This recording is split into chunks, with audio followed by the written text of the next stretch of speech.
Anthony Black has his breakthrough game, and Paolo and Franz do all-star things in another Orlando Magic win. It's time for Locked On Magic. You are Locked On Magic, your daily Orlando Magic podcast, part of the Locked On Podcast Network, your team every day.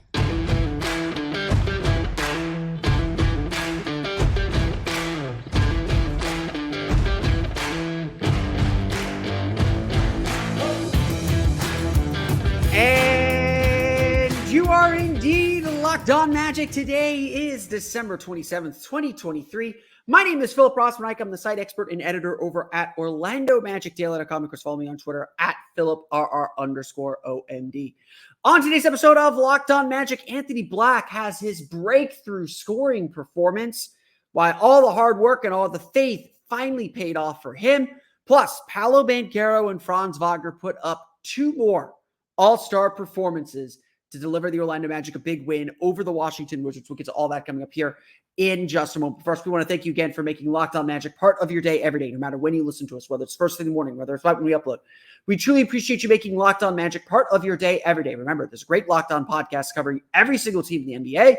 To search for Locked On and the team you're looking for, the Locked On Podcast Network. It's your team every day.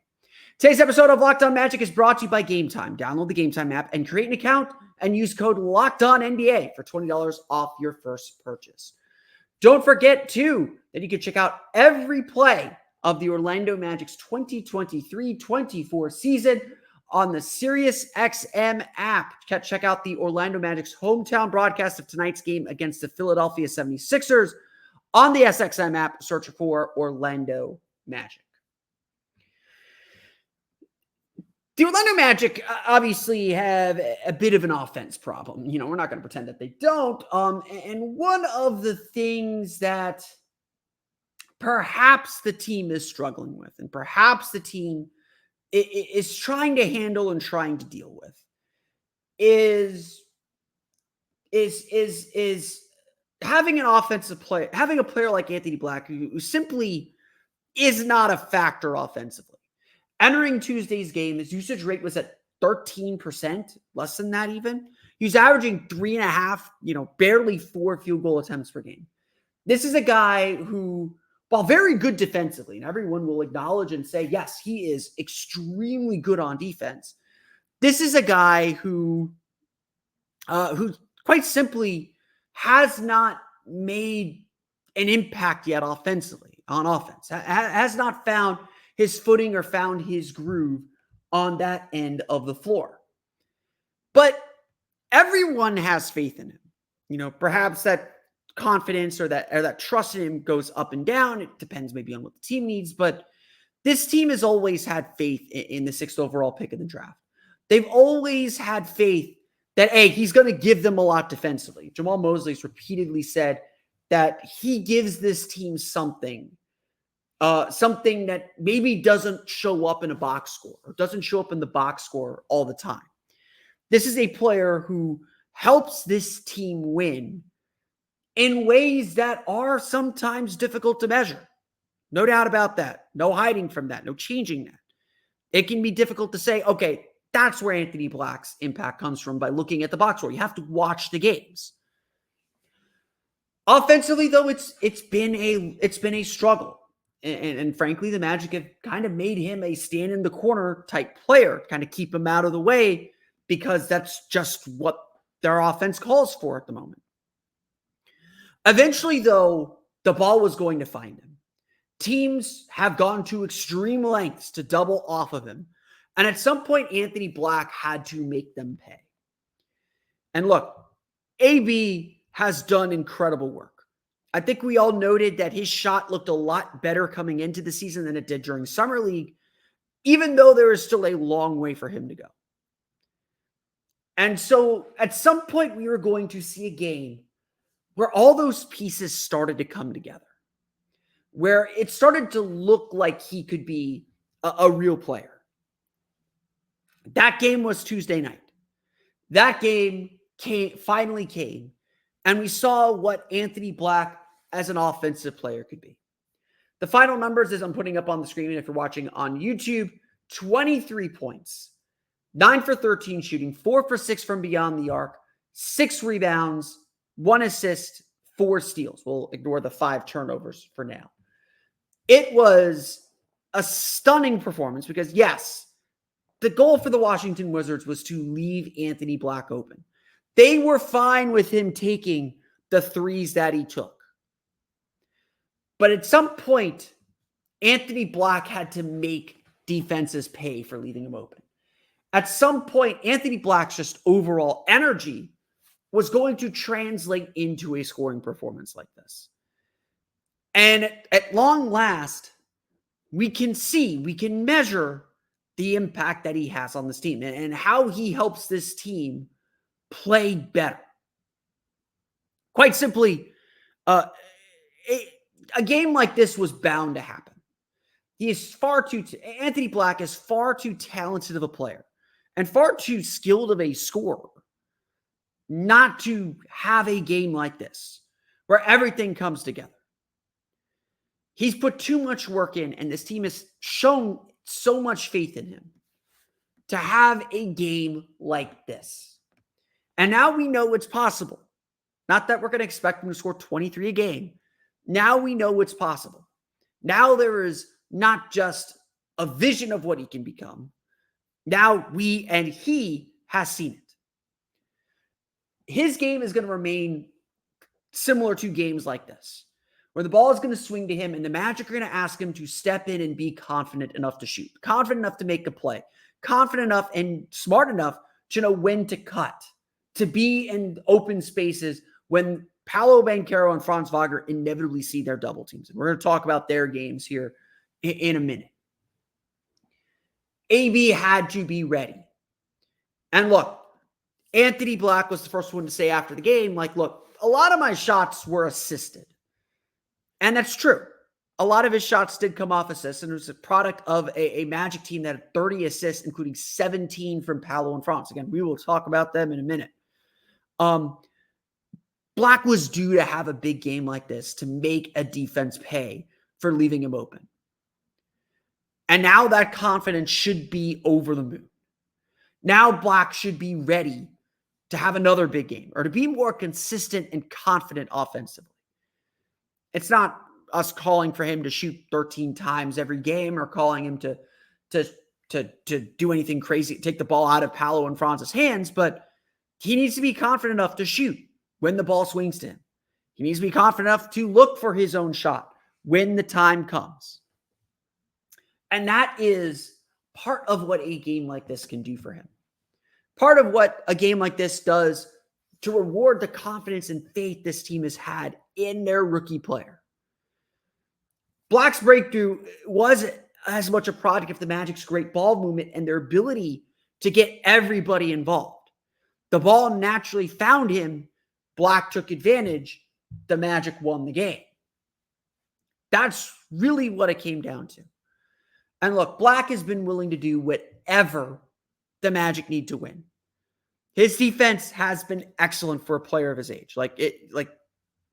Guys his age should not be this confident, and a team should not be as confident and comfortable with a player like Anthony Black defending at the rate that he does.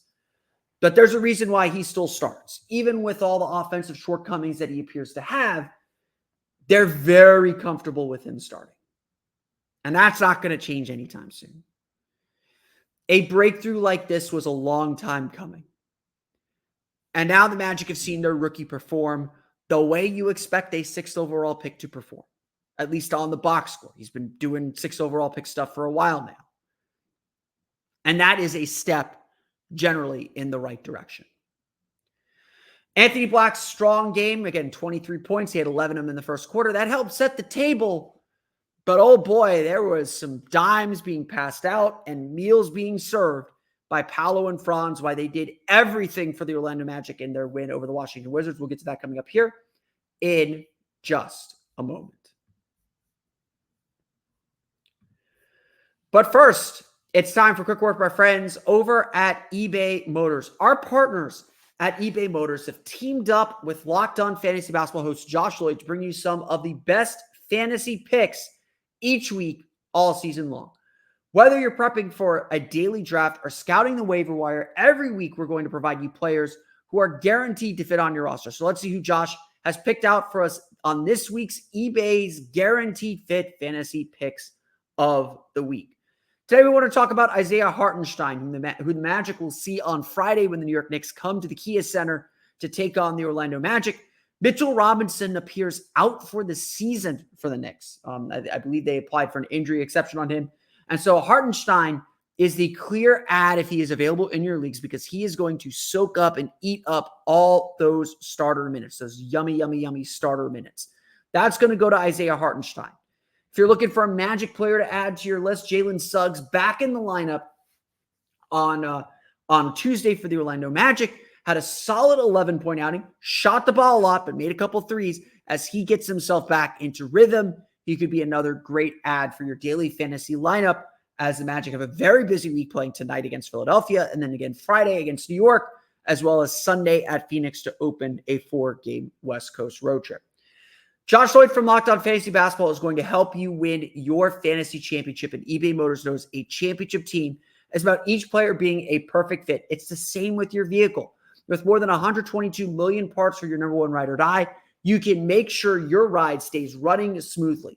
Brake kits, LED headlights, roof rack, bumpers, whatever your baby needs, eBay Motors has it. And with eBay Guaranteed Fit, it's guaranteed to fit your ride the first time, every time, or your money back. Plus, at these prices, you're burning rubber, not cash. Keep your ride or die alive at ebaymotors.com. eBay Guaranteed Fit's only available to U.S. customers. Eligible items only. Exclusions apply. Don't forget to check out Locked On Podcast Network's that new national sports 24/7 streaming channel. It's the first national sports 24/7 streaming channel on YouTube. Locked On Sports Today is here for you 24/7, covering the top sports stories of the day with the local experts of Locked On, plus our national shows covering every league. Go to Locked On Sports Today on YouTube and subscribe to the first ever national sports 24/7 streaming channel today. Obviously, Anthony Black's big game, it's a feel-good story. It's a big moment for this team. It's good to see a young player come into his own. It's something different. It's something unexpected, and it was a pleasant surprise. It's a big reason why the Magic were able to defeat the Washington Wizards 127-119. It's a big reason why the Magic had themselves in such a great position to win. That's where everything starts. It always starts with the simple stuff. It always starts with players stepping up to the plate, because this is the reality of the Orlando Magic right now. We saw it in what the mics picked up from Bally Sports Indiana when Tyrese Halliburton was saying, "Hey, it's all going through Paolo. It's all going through Paolo." Everybody knows what this Magic team is trying to do. Everybody knows that it is lacking a little bit in playmakers and certainly lacking in shooting. And so to see what the Washington Wizards tried to do to take the ball out of Paolo and Franz's hands, and to see that frankly fail, for the most part, we'll talk about where it didn't, but to see it mostly fail, we are looking at two potential all-stars for the Orlando Magic. I think Paolo Banchero's spot on the Eastern Conference all-star team, we're looking at better than 50-50 odds that Paolo makes the all-star team. Franz has some work to do. And again, I don't, it might depend on the team playing that much better. But if you watch this game against the Wizards, you saw Washington doing nail help, putting 2-3 bodies in the way, trying to get the ball out of Paolo and Franz's hands. They were determined to make sure the Magic did not get in the paint. It did not work because Washington is not a good defensive team, despite Daniel Gafford's great shot blocking in this game. He had 3 blocks in the game. It did not work because the Magic still got 70 points in the paint. And it did not work because both Paolo and Franz were just so aggressive and so smart with their decision-making. At this point, honestly, the biggest thing stopping Paolo and Franz from being completely successful is their indecision, is their inexperience, is them trying to make the right plays, but slowing down to make them instead of just reacting. And they will get better at that as they see these, kind of exotic double and triple teams that are being thrown at them. And they both got thrown a lot at them. Final stat lines for you. Paolo Banchero, 24 points, 10 for 22 shooting, 4 for 8 from the foul line, 8 assists. Franz Wagner, 28 points, 10 for 17 shooting, 2 for 4 from 3, made 2 threes, 6 for 8 from the foul line, 8 rebounds, 9 assists. In the fourth quarter, Franz Wagner had 8 points on 4 for 7 shooting. In the third quarter, Paolo and Franz each had 12 as Orlando expanded the lead out to as much as 15. As the Magic took it, they didn't extend out to 15 until the fourth quarter, but expanded what was a close game out to 10 points. To be sure, those numbers suggest that they're all-stars. But to be sure, this was a close game. The Magic were sloppy. They turned the ball over a lot, and then includes Paolo and Franz. Paolo had 3 turnovers. Franz had 2. They had 16. They had 16 turnovers total as a team, including 11 including I think 7 in the third quarter. Let me double check that real fast. Including 7 in the third quarter. This was a sloppy game for Orlando, only because Washington is not a good team. Were the Magic able to stay in it? And look, Anthony Black was the beneficiary of a lot of the attention that Paolo and Franz got. So was Jalen Suggs. Suggs had 11 in this game, including 3 3-pointers. Wendell Carter got himself going a little bit with 6 points as well. The bench obviously really carried things with Goga Bitadze scoring 10 in his 11 and a half minutes of play. Everybody contributed something. So I don't want to put it that way, but everything was set up by the attention that Paolo and Franz soaked up. And they were slow to start. For 2 guys that had 20 some odd points, they each had 8 at the half. The Magic were really sharing and moving the ball, but it wasn't clear at halftime with a 63-60 lead and how sloppy the Magic were playing that they were going to win this game. Instead, it took Paolo and Franz enforcing their will. The Magic did a really good job, in my opinion, getting Paolo the ball in spots where he could score and make quick decisions without him having to bring the ball up. That helped a lot. He made several big shots along the way to kind of calm the team down and cool momentum. In the second half especially, Franz just got to the basket at will and just did whatever he wanted on the floor.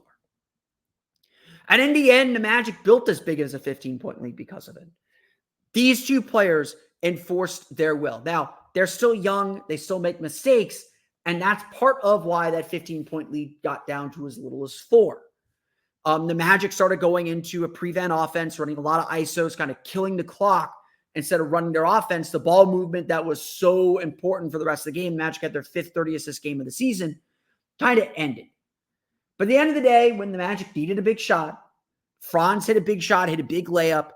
Paolo hit a big jumper with the shot clock expiring to make it a 6-point game. And then Paolo put the game away, finding Goga Bitadze off of a drive for a big dunk that ended the game and had any chance for Washington to come back in this one for a 127-119 victory. We'll talk about it more when we go through the box score. This was a sloppy game. I did not think the Magic played particularly well overall, but Washington gives them a huge margin of error. I know I've sat here and said when the Magic are playing a lot of teams, they can't make mistakes. Washington playing the Magic could not make a lot of mistakes. And for a long time, they didn't. Even though Orlando was hitting some threes, they didn't make a ton of mistakes. They kept themselves in the game. But 20 turnovers for 29 Orlando points, that did them in. And even though Washington made a really nice rally to get back in the game when it looked completely over, the Magic stars won them the game. Quite simply, Paolo and Franz were the 2 best players on the floor, and it wasn't close. It was never a question that the Magic had the 2 best players on the floor in this game. And they took over when the Magic needed to put this one away. Whether that was in the third quarter when the Magic had a nice run in the final 2 minutes to extend the lead out to 10 points to enter the fourth, whether that was in the fourth quarter expanding the lead out to 15 or putting the game away at the end. The Magic had 2 guys playing at an all-star level. And it was darn impressive. A really impressive game from both Paolo and Franz. And the Magic obviously have two guys who are playing really, really high-level basketball. Maybe not perfect. They're young. They're making mistakes. Part of the season is about making those mistakes. But they have two guys who are really stepping up to the plate and playing some exceptionally good basketball.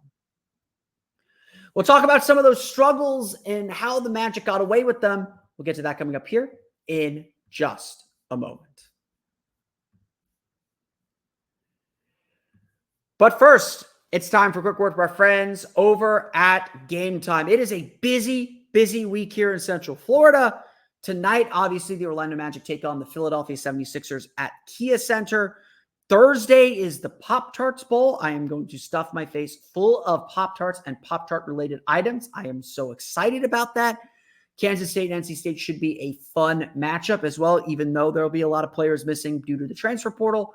We got the Magic taking on the dreaded New York Knicks on Friday at the Kia Center. And then to start your new year off right, the Cheez-It Citrus Bowl between Iowa and Tennessee, the two most hated teams in my household at the Cheez-It Citrus Bowl. I will be at that game as well. It's a busy time. And if you're a sports fan in Central Florida and you want a ticket to all the events, Gametime is your place to go. Gametime is simply obsessed with finding ways to help you save money on tickets.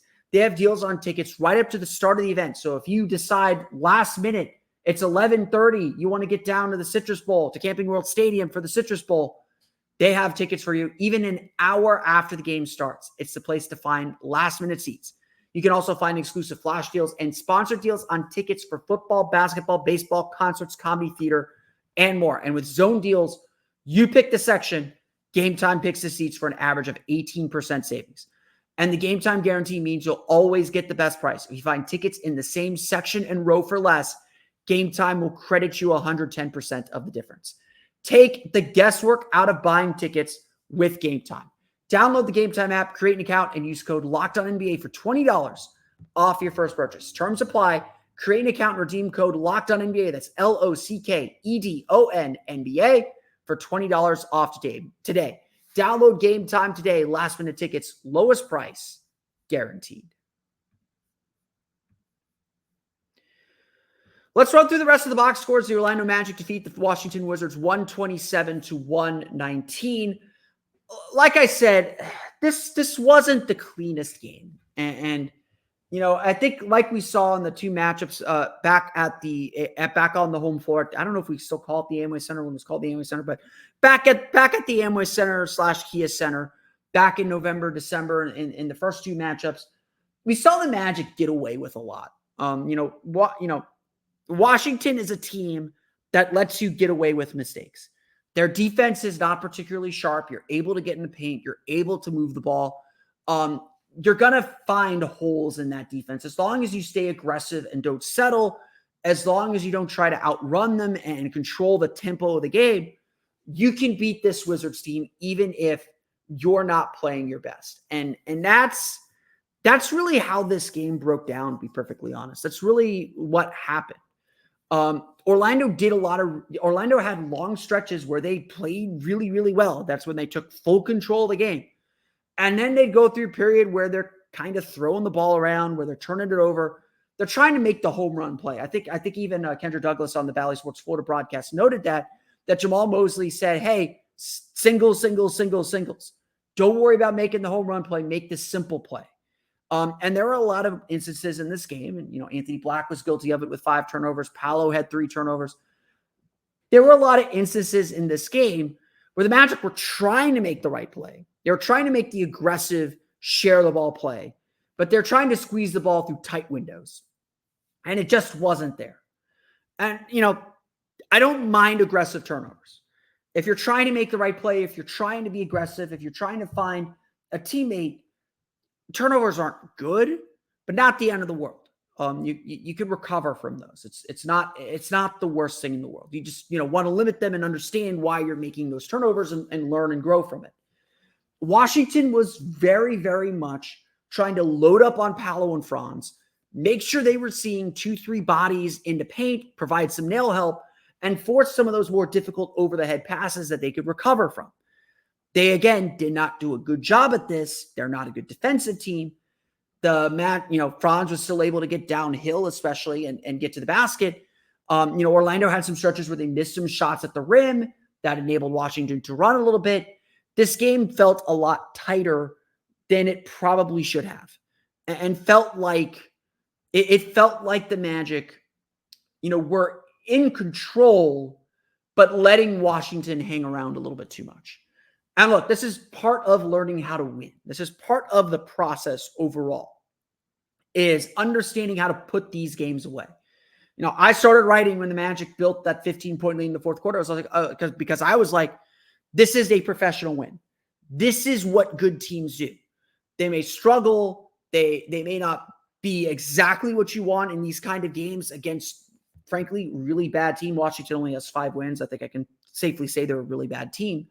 They can deal. They may play with their food a little bit, but at a certain point, they're going to put their foot down and they're going to run away from the team. And even if they don't have their best, they're going to have that moment of clarity where it all turns out okay. They don't take them, they leave the door open, but they don't take themselves out of the game. And the Magic have had a few games like this. I will sit here and say, if the Magic play like they did on Tuesday, Wednesday against Philadelphia, certainly Friday against New York, they're going to lose. You don't have the same margin for error against the Knicks and the Sixers, even the Sixers without Joel Embiid, as you do against the Wizards. The Magic played with their margin for error and played with it even more in the fourth quarter when they were trying to just kind of cruise to the end in the final 4 or 5 minutes. They played with their food a little bit, but they still got the job done. And at the end of the day, that's all that matters. All that matters is the Magic got the job done. They won. They did the thing. They won the game. No one's going to care how they did it. And, facing a run, facing the Wizards getting hot, facing just not being able to find it again, they made plays down the stretch to win it. I'm not going to take that away from them either. This was a solid game for Orlando at the end of the day. This was a solid effort. They got performances when they needed them. Like I said, Franz Wagner, 28 points, 10 for 17 shooting, 2 for 4 from 3, 6 for 8 from the foul line, 8 rebounds, 9 assists. He was on triple-double watch. Paolo Banchero, 24 points, 10 for 22 shooting, 4 for 8 from the foul line, 3 rebounds, 8 assists. Those guys carried the team and carried them throughout that second half. That might have been part of the fool's gold because the Magic were so successful moving the ball. 30 assists in the game, their 5th 30-assist game of the season. And 17 of them coming from their 2 stars. But overall, those guys carried them and built that lead that they weren't going to give up. Anthony Black, like I said, 23 points, 9 for 13 shooting, 4 for 6 from deep, 6 rebounds. He does a lot of little things that don't show up on a box score. He was still doing those things, and he scored. So very clearly, the Magic were looking for him. They understood that's what Washington was giving them. They had confidence in him to keep shooting and keep scoring, and he did. Great game by Anthony Black overall. Jalen Suggs got things going early, had 9 of his 11 points in the first quarter, hit 3 of 10 threes, 4 for 11 from the floor. As someone noted on Twitter that he isn't attacking as much as he used to, which I do think is fair. Certainly still kind of getting back in a rhythm after missing about a week with the wrist injury, but played really well. The shot went down early. Ball swung to him. Again, it's just about ball movement. The ball swung to him. He shot confidently, maybe settled for threes, got a little 3 happy, especially trying to match his buddy Corey Kispert. Love to see him get to the basket a little bit more. Love to see him kind of drive and be a passer and playmaker as well. But, did what was called for, had 3 steals. The Magic's backcourt had 7 steals between them. Orlando had 11 steals in the game. Again, they forced 20 turnovers for 29 points. That was a huge difference in this game. Mo Wagner off the bench, 11 points, 5 for 9 shooting. Cole Anthony, 11 points, 4 for 11 shooting. I know the field goal percentage isn't great, but he had like 2 or 3 really important kind of momentum killing baskets. The Wizards were making pushes. They were like down 2 or 3. Yeah, they were feeling some momentum, trying to retake the lead. And Cole Anthony would hit a little floater, would hit a little turnaround jumper, would hit a tough shot over a defender. And that would be that. And the run would be done. Orlando would be back to being calm and composed. And Goga Bitadze as well, 10 points, 4 for 5 shooting again. He's playing. The Magic's rotation's been interesting. Wendell Carter played 21-19 in this game. He kind of plays that first 6 minutes or first 7-8 minutes of each half. Then Mo Wagner comes in for his normal minutes, and then Goga Bitadze plays the last 6 minutes of the second and fourth quarters. It's an interesting little rotation wrinkle, but for all those asking, yeah, Goga Bitadze's energy and his defense are really good. It's going to be hard not to play him. I don't know how long that lasts. I don't know how long this little rotation wrinkle is going to last. Wendell Carter looked a lot better in this game. Had a couple blocks, was solid defensively, was active around the basket. It's just about him getting his win back, and the only way he's going to get his win back is by playing. So the Magic are going to keep playing him. But Goga Bitadze is an NBA player. He's going to have to play. Orlando shoots 52.7% from the floor, 12 for 26 from beyond the arc. That is their first game shooting better than 40% from three since the December 15th loss to the Boston Celtics. 17 of 25 from the line, so they got to the line a little bit, missed some of those free throws. Again, ways that the Magic left the door open. Another way was 10 offensive rebounds, which led to 12 second chance points for the Wizards, so it did not kill them as much. But Washington, one of the worst rebounding teams in the league. Washington, I think, out-rebounded their opponent for just the second time this season. Washington led scoring by Jordan Poole with 30 points, 6 for 11 shooting from three, got really hot at the end of the game. Tyus Jones at 22 points. Kyle Kuzma had 17. Corey Kispert with 15 off the bench for the Wizards. They shoot just 49.4% from floor, 38.1, 60%, 16 for 42 from beyond the arc. They get to the line for 21 free throws, 17 for 21 from the foul line. The big difference in the game, as always, this is how Orlando makes up the difference for a lot of things. 70 points in the paint. They outscored Washington 70-48 in the paint. That's not only good paint defense against the top scoring team in the paint this season, but great paint offense by the Magic, who just attacked the basket endlessly and found ways to get into the paint and into the lane against this Wizards team. The Orlando Magic defeat the Washington Wizards 127-119. They'll be back in action on Wednesday against the Philadelphia 76ers at Kia Center. We'll have complete coverage of that game on our next episode of Locked On Magic. But that's going to do it for me today. I want to thank you all again for listening to today's episode of Locked On Magic. Of course, find me on Twitter at PhilipRR_OMD. Subscribe to the podcast and Apple Podcasts, Stitcher, TuneIn, Himalaya, Google Play, Spotify, Odyssey, and all fun-based podcasts to your podcast-enabled listen device. For the latest on the Orlando Magic, be sure to check out OrlandoMagicDaily.com. You can follow us there on Twitter at OMagicDaily, and be sure to check out my Patreon page, the Orlando Magic Hub, at patreon.com/Orlando Magic Hub. And of course, I appreciate all of your support. Don't forget too to check out the Locked On Podcast Network's new 24/7 streaming channel on YouTube. Locked On Sports Today is here for you 24/7, covering the top sports stories of the day with the local experts of Locked On, plus our national shows covering every league. Go to Locked On Sports Today on YouTube and subscribe to the first ever national sports 24/7 streaming channel today. That's going to do it for me today, though. I want to thank you all again for listening to today's episode of Locked On Magic. For Orlando Magic Daily and Locked On Magic, this has been Philip Rossman-Reich. We'll see you all again next time for another episode of Locked On Magic.